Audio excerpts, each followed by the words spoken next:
The Seattle Kraken getting some much needed rest before the start of their fifth season.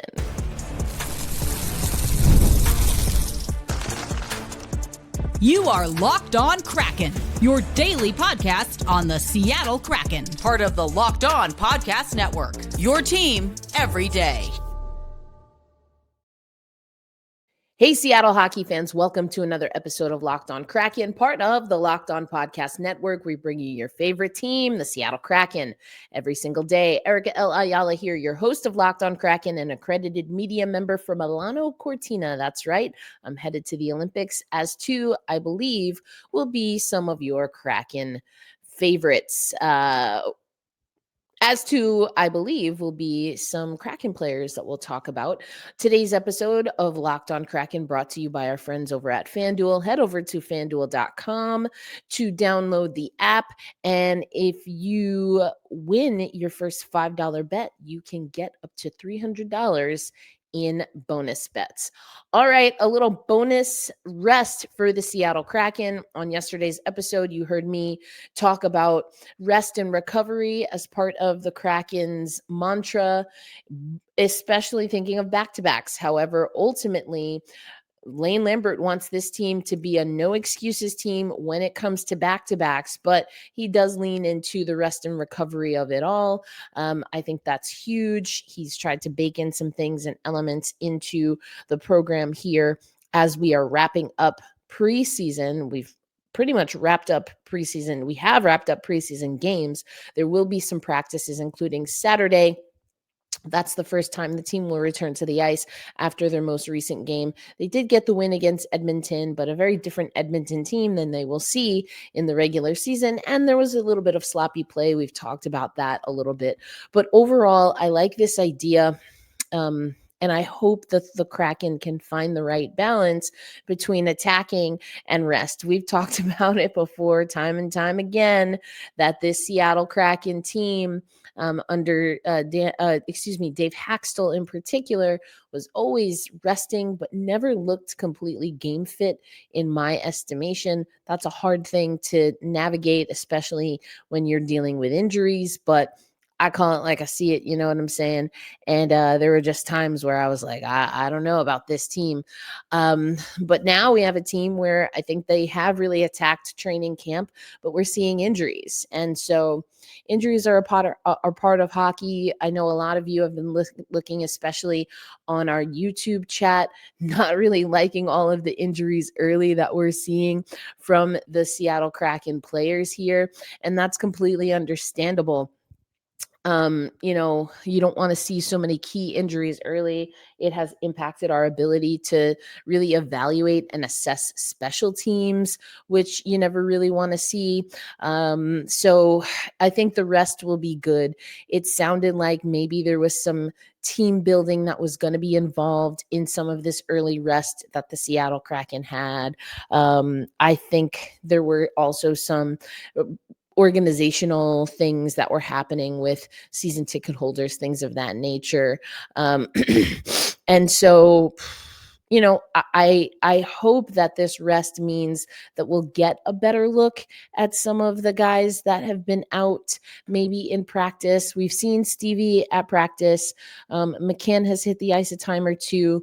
We're looking for Brandon Montour to get activated again. He was on the broadcast the other day. I was at that game, so I missed that. But I want to be able to ensure that the guys who are supposed to be game ready by puck drop are supposed to be cleared by puck drop. We still need to get them game ready, I should say. And that's going to happen in the next handful of days when we look at the schedule for the Seattle Kraken. Again, they are going to be practicing on Saturday. And then the schedule for the rest of the week, they have practice Saturday, Sunday. They'll get another day off on Monday. And then Tuesday, Wednesday practice, all that at KCI before Anaheim Ducks come into town on October 9th. And then the Vegas Golden Knights with a retool there, big off-season moves, splashes there. So we'll see what the Kraken can do there. But coming up next on Locked On Kraken. I actually want to go to our YouTube page, get into some of the comments that you have been making, specifically thinking who's going to make the cut. We've been talking about a few players. I know there are a lot of players coming into camp that we had questions about. So let's get into that and more on today's episode of Locked On Kraken. Today's episode of Locked On Kraken, as I mentioned at the top of the show, brought to you by our friends at FanDuel. There we go. FanDuel, we know that the NFL season is in action here, and FanDuel makes it super easy for football fans and fans of all kinds to get in on their action. And this is an offer that you're not going to want to miss. Right now, new customers can bet just $5 and get $300 in bonus bets if your first bet wins. That's right. Pick a bet, put down $5, and if it hits, you'll unlock $300 in bonus bets to use across the app. You can build parlays, player props, and you can even follow live lines during games.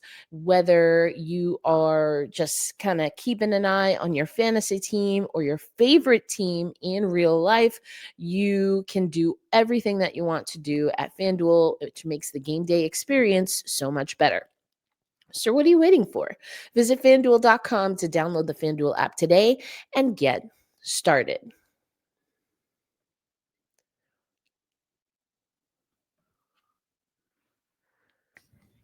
All right, Seattle hockey fans, let's get to some of your comments about this roster.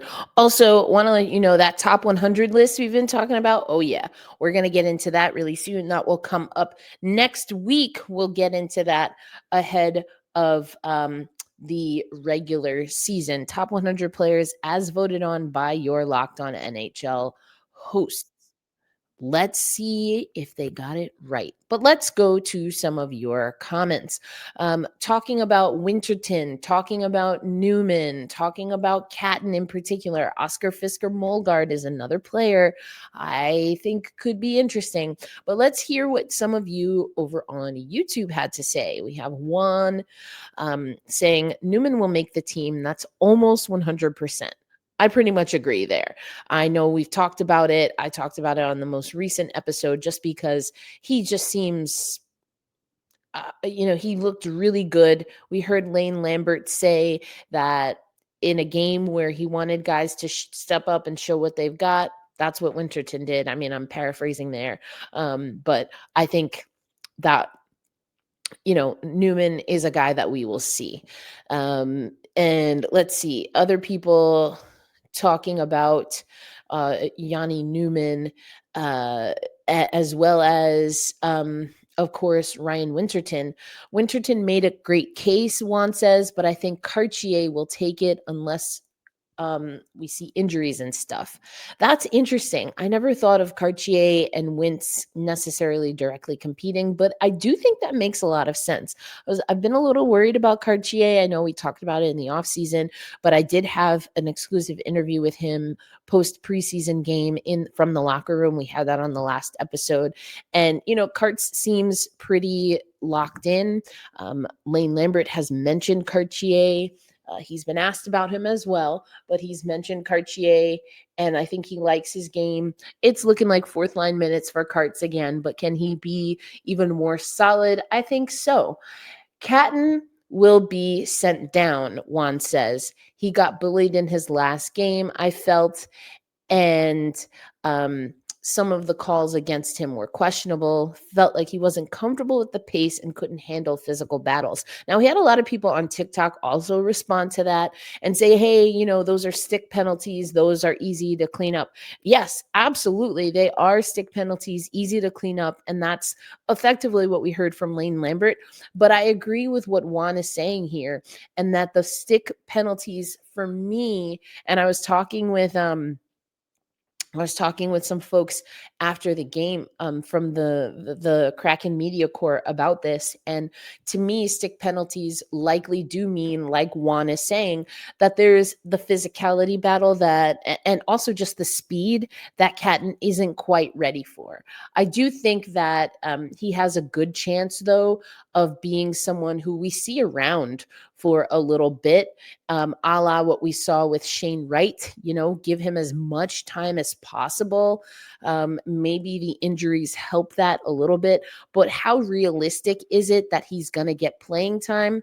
Yeah, that's the thing. For me, he just doesn't seem to fit with the NHL roster that we have. And, this is a roster where if it was a standout talent, I think he would be able to make it, but he's just not quite there yet for the NHL level. And it's unfortunate that he's not eligible for AHL. Willie Hockey saying, a little disappointed in Berkeley, but thought some of those calls against him were questionable, borderline. So not the only one, Juan. At least one, maybe two, were him going for the puck, trying to defend. I was impressed with Winterton. So Winterton is stock up. Catton is maybe slightly stock down for some people. We have a Striatic, a main time listener, everydayer, saying, I think with some of the injuries, Wentz was on track to be on the Kraken. Penalty killing is a huge asset for him in terms of making and staying on the roster. That is huge. Absolutely. We know this team needs to be better on the PK. So I like that as well. This comment came from our we had a roundup, in case you didn't check it out, over on the Locked On NHL channel, which was also posted on Locked On Kraken channel. Are the middling Seattle Kraken destined to be an 80-point team forever? Question mark. Ooh, yeah, I had thoughts. I think we can get to 80 points. How much more than that? We'll see, but go listen to that episode. Ricky saying on that, Ricky AZ 8640 saying, a Decord injury away from falling behind San Jose. Ooh, burn. And I don't know that I have a strong case to make against this. Mid is the worst place to be in a salary cap league. Ooh, I'd love to hear some of our everydayers respond to that, because I think there's some truth in that. Now, can this Lane Lambert team that's going to be very disciplined and structured, from what we can tell, can they eke out a few wins here and there? I guess, that is the question. I love this. Someone else circling back to our Jake O'Brien draft comments, saying Catton will get moved to wing eventually, in my opinion. Hopefully O'Brien will develop so they can play on a top line together. O'Brien looks solid, but we knew he wasn't going to make the NHL roster. A few days ago, Dave saying, if Jani Newman has one more good game, and he did since this comment, he's dang near guaranteed a roster spot on the Kraken. I don't think Berkeley Catton is ready just yet for a roster spot, sadly. And I think that's really how things are looking when it comes to Catton. I think we're all in agreement. So Newman seems like a lock. Winterton seems like he can really be given a chance. Oscar Fisker Molgard is interesting. I'd love to see him make this team, but I just don't know that there's space for him. You have, of course, Beniers, Wright, Stevenson, and then is Oscar Fisker Molgard ready enough to take a fourth line centering position? Is that what you want him to do? I think he's probably not going to be with the Kraken this year, and that's okay. But maybe like that for cluster of guys that's called up first. But I really like his game. I do think he is Milano Cortina bound, which is exciting to me. I've already talked to him about that. He knows I'm going to be in Italy. I hope that he's going to be in Italy. I mean, I was talking to RJ from Emerald City Hockey, and, how deep is the Denmark pool that they can't use a talent like Molgard. I think we'll probably see him. He had some interesting or fun, I should say, stories to talk about. Oliver Bjorkstrand, they never got to connect while they were in the same organization. Obviously, Bjorky had already been traded by the time Oscar Fisker Molgard came over to play some games in the AHL. But Bjorky and Molgard's dad have a connection and have played together before in the past. And so he says he's looking forward to talking to him, meeting him officially. And so I think that's going to be a fun story to follow up on. Hopefully we can do that in Italy.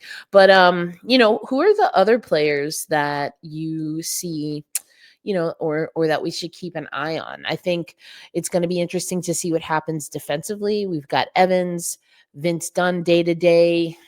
Brandon Montour had a procedure, of course. Brandon Montour had a procedure, obviously, so he's coming back. So, are we going to see maybe some opportunity early on the blue line? And what does that mean for this Kraken squad? What does that mean for a player like Fleury in particular? Can he step up? I think his game is, it's just it's still a little inconsistent for my liking. But we'll see. We'll see what happens there. We're going to close out the show. I'm going to show you some of my Seattle Kraken 5K swag. I didn't get to participate last year with my injury. This year, I might be cutting it close for practice tomorrow, but we'll see, because I am in the slower group for sure. But I'll talk a little bit about that coming up on today's episode of Locked On Kraken.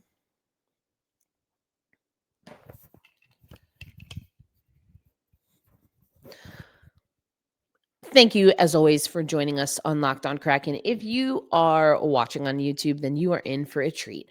I have these beautiful green glasses. I love a sunglasses moment. I love especially kind of like novelty sunglasses that are all kinds of cool and funky colors. I have a light sensitivity, I've realized. And the crazy thing is, and the reason I'm starting with these sunglasses is because this is the second major trip, like long trip, that I've had where I have forgotten a pair of sunglasses. And I almost bought a pair of $6 kind of, less expensive sunglasses, definitely less expensive in my estimation than were worth $6. And, I almost bought some at the gift shop, both when I was at the Storm game and then again at the Kraken game. I just don't like not having sunglasses. And then I got they gave us just a little, simple little bag. It came with these sunglasses. I also got a nice sticker, which this is the logo for the 2025. I have two shirts on. I can tell this shirt is already super tight. But this is the race shirt that I have on here, Seattle Kraken 5K. So I probably should have gotten it a little larger. It's like, let me hold my microphone. I've got pretty broad shoulders here, so sometimes the shirt's gotta, they fit a little funky, but we're gonna make it work. We're gonna make it work here, and I'm excited. So the Seattle Kraken 5K, the Kraken 5K is happening tomorrow, and Everett Fitzhugh is going to be our official MC. I think it's going to be great. I'm excited, and this comes on the heels of a few different things happening. The Seattle Kraken announced a collaboration for a special Kraken colorway with Brooks, which I think is super cool. We also know that the 5K is again gonna be tomorrow, October 4th at Green Lake. It's an annual 5K, which is exciting, presented by Virginia Mason Franciscan Health, as you would assume. Just a really great opportunity to get the community together, to, get out there, be active. Again, I didn't get to participate last year. I was totally bummed about that. But yeah, the bib is pretty cool. See it here. I don't know if I'm supposed to show my number or not. I actually had to get my bib number changed, which is a wild story. Because I don't know, I misplaced a bunch of stuff in my original packet, so they were kind enough to replace the bib. The glasses actually also were something that I misplaced just walking around doing too many things, trying to watch game 1 of the WNBA finals, which the Vegas Aces won. It's going to be a great series, and I'll be on the road for the back end of that series, but we'll talk about that and programming a little bit later, but or later in the week or next week. I'm excited. Are any of you going to the 5K? Someone was like, good luck, good luck. Hope you meet your time. I have no time expectations for this. I still get a nagging quad injury. My foot flexibility is still working up to better, or to 100%, after my injury, which was over a year ago. So your girl is excited to be out there, having a good time. I am absolutely going to rock these glasses until they part ways with me, which I hope is no time soon. But I love these glasses. I'm excited to get out there. I am with another furry friend here. I don't think we're gonna bring Mary out though, but I'm excited to meet folks that are gonna be out there, and then we'll head over to practice because the Kraken are hitting the ice once again. Also, want to mention this. It was a little piece of news that came out the other day, or earlier, or Thursday or Friday. I can't remember. Seattle Kraken have signed Winterton to an entry-level contract, 3-year, 975K, two-way entry-level contract. We're excited to have Julius under contract. He's a strong two-way forward with size and plenty of international experience. We look forward to his continued development after 2 strong seasons playing in the Pacific Northwest with Everett. 6'4", 207 pounds, WHL Everett Silvertips, also appeared in appeared in 36 regular season games in 24-25, 39 points. That breakdown: 11 goals, 28 assists. He also totaled 106 points in 102 games with Everett the season before. And he is from Helsinki, Finland. So we've got the Finnish connection happening here, which is exciting. He's played in World Juniors, took home a silver medal, and he has also represented Finland at the 22 IHF World Under 17 Hockey Challenge. So that's that international experience. I love that we've got guys with more international experience. Maybe that's just selfishly as someone who has been accredited to now 2 Winter Olympics. So in case I get to come across them at the Olympics, like I got to cover Matty Beniers in his Olympics, which was awesome. All right, we're going to call it a show, especially because I've got the little snifflies, the sneezies again today. And I got to get some rest. I got to get ready for this, super glacial pace that I will be running. I'm not running. I will be walking. I'm actually a pretty fast walker, so we'll see how this goes. I'm excited to see how it goes. I'm excited to get out, fresh air. I'm just so grateful because this time last year, I was walking around with a boot and a cane, trying to carry all of my gear. That was probably not the best for my recovery. I talked about rest and recovery at the top of the show. I did not follow what I want to see the Kraken do. So I'm just happy to get after it. So if you see me, come say hi. I hope you have a good time. If you're going to be out there with the family, friends, whatever the case is, colleagues, coworkers, it should be a good time. A reminder to be kind to yourself. Be kind to one another. Hold fast. Stay true. And loud and proud, we say, let's go Kraken. I'll catch you on the next episode. Peace out, everybody.